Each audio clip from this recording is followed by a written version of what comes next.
कि दिल्ली के अंदर कौन माहौल खराब कर रहा है। आज दिल्ली उत्तम नगर तरुण हत्याकांड के आसपास में जितने भी आप पत्रकार देख रहे हैं, 200 से 250 लोग वहां पर पत्रकारिता कर रहे हैं और तरह तरह की एक तरफा बातें कर रहे हैं। तो क्या उन लोगों को कौन फंडिंग कर रहा है? उन पत्रकारों का रोज का जो खर्चा है वो लाखों में है, उसको कौन दे रहा है? ये जांच का एक विषय है।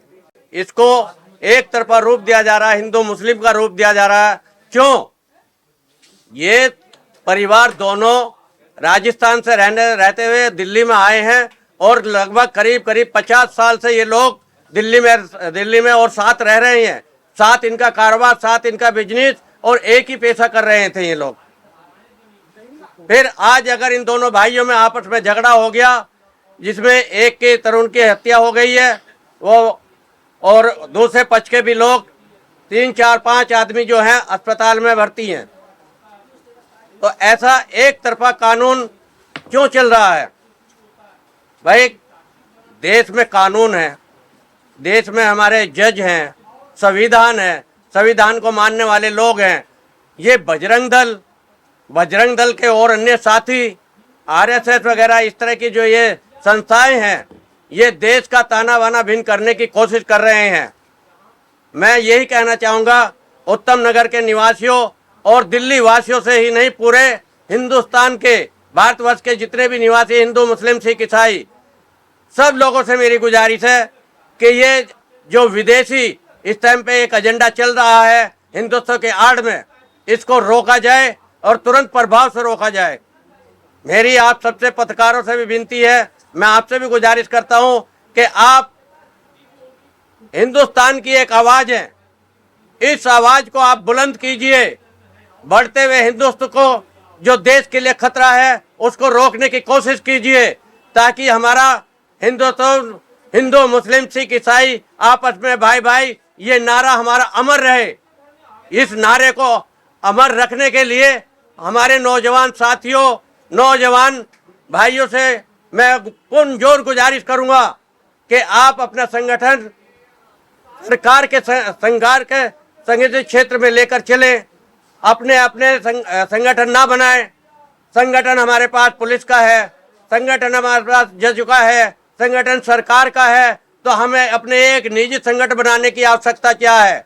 अगर मुझसे गलती हो रही है तो सरकार है ना, जज है ना, पुलिस है ना, कानून है ना, फिर ये लोकतंत्र के अंदर ये भीड़ तंत्र की क्यों हत्या करी जा रही है? भीड़ तंत्र करके लोगों को क्यों मारा जा रहा है, लिंचिंग की जा रही है? आप पुलिस कार्रवाई एक तरफा क्यों दिखाई दे रही है?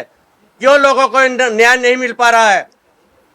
तो उत्तम नगर के प्रकरण में मैं बस अपनी इतनी ही बात कहना चाहूँगा कि मैं सारे भारतवासियों से, अपने लोगों से, अपने हिंदू मुस्लिम सिख ईसाई भाइयों से और इन सब से बढ़कर हिंदुस्तानियों से मेरी गुजारिश है कि आप हिंदुस्तानी बने, ना हिंदू बने, ना मुस्लिम बने, ना सिख बने, ना ईसाई बने, बने तो बने हिंदुस्तानी बने। बुलडोजर एक्शन पर मुझे ये कहना है कि जब न्यायपालिका है हमारे देश के अंदर, तो हमारी न्यायपालिका को न्याय करने दीजिए। उसका एक सिस्टम है। अगर अनलीगल मकान बने हुए हैं, कंस्ट्रक्शन हुआ है, तो आप नगर पालिकाएं हैं, कोर्ट है, कोर्ट के द्वारा वहाँ संबंध भेजा जाता है, उसको तोड़ने की एक प्रक्रिया आती है, तब कोर्ट उसको आदेश करता है। तो क्या हम डायरेक्ट जज बन गए हैं? क्या हम डायरेक्ट कानून बन गए हैं? अगर हम डायरेक्ट ये सारे काम करने लगे तो फिर हमारा मकसद ही कानून से अलग हट जाता है। फिर पुलिस फोर्स, मिलिट्री फोर्स सबको खत्म कर देना चाहिए, सबको हटा देना चाहिए और फिर आना चाहिए बजरंग दल। इस दल को ये जिम्मेदारी दे देनी चाहिए। फिर हटा दीजिए सब न्यायपालिकाएं। अगर आप इनके दबाव में यहाँ का काम करते हैं और एक दिन के अंदर बुलडोजर चल जाता है। 5 करोड़ पूरे देश में लंबित फाइलें पड़ी हुई हैं, उनमें फैसले नहीं आ रहे।